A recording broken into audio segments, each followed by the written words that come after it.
Walid Regragui. D'abord, c'est un sélectionneur que j'admire bien pour tout le travail qu'il a fait pour le Maroc.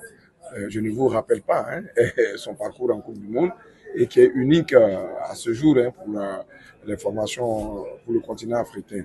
Bon, maintenant, sur la déclaration proprement dite, j'avoue qu'elle est la bienvenue parce qu'elle aura permis aux uns aux autres de comprendre que, contrairement à ce que les gens ont raconté, ce n'est pas juste.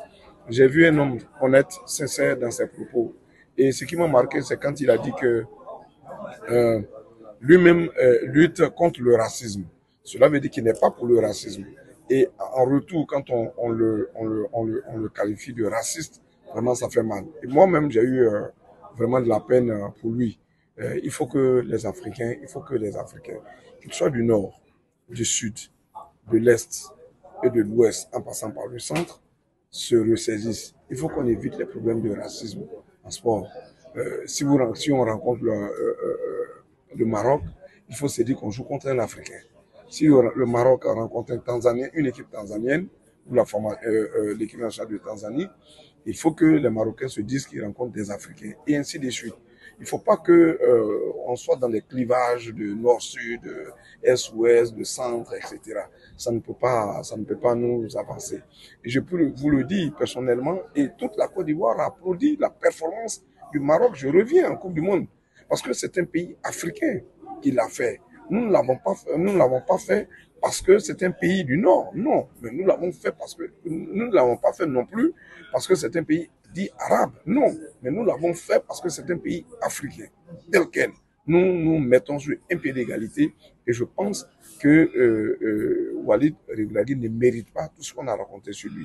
Il faut que les gens arrêtent ça. Nous sommes en sport. En Côte d'Ivoire, vous le savez tous depuis le président Félix Houphouët-Boigny qui a des très bons rapports avec le Maroc. C'est un pays hospitalier. Nous recevons tout le monde. C'est la CEDEAO en miniature en Côte d'Ivoire. Vous avez toute la sous-région avec nous qui ont des fortes communautés. Les Maliens sont plus de 3 millions ici. Les Burkinabés, plus de 2 millions. Vous avez les Ghanéens, les Nigériens qui sont plus d'1 million, etc. Donc cela veut dire que nous ne chassons personne. Au contraire, nous accueillons tout le monde, qu'ils soient même au-delà de jeu. Il y a plein de Marocains, il y a plein d'Algériens, plein de Guinéens et autres, je veux dire, de Sud-Africains en Côte d'Ivoire. Nous n'avons jamais connu de palabre entre des États. Donc, je pense qu'il faut que les gens mettent bas la terre.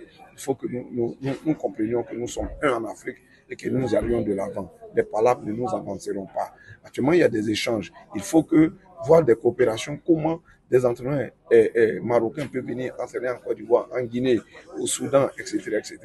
En même temps, comment des Ivoiriens peuvent aller au Soudan, au Maroc, en Algérie, en Afrique du Sud ou en Tanzanie. Quand on est sur le terrain, il faut éviter les problèmes politiques, les clivages politiques, etc. Non, non, non et non au racisme.